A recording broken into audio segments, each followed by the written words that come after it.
Today I'm breaking down land remediation relief, a fantastic tax incentive scheme for cleaning up contaminated or derelict land.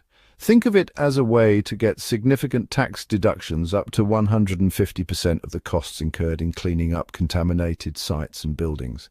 So, what qualifies as contaminated land?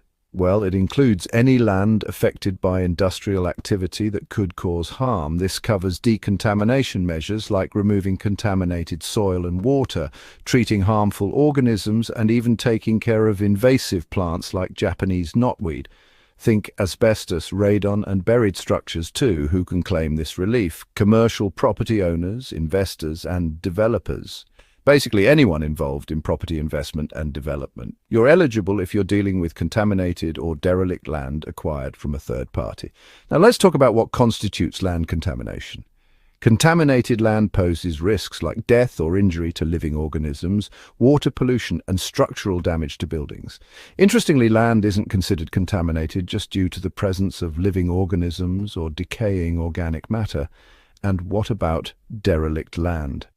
Land is derelict if it's not in productive use and needs building removal to become usable again. To qualify for land remediation relief, the land must be located in the UK, acquired from a third party, and contaminated or derelict at the time of acquisition.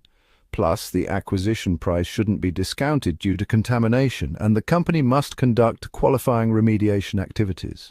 Qualifying expenditures include costs directly related to contaminated or derelict land, staffing, materials, and contracted work.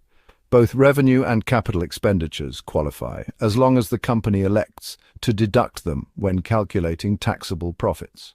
Land remediation tax relief is a powerful tool for transforming unusable land into productive assets.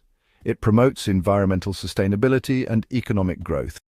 For more info, contact the Funding Navigator today. Thanks for watching.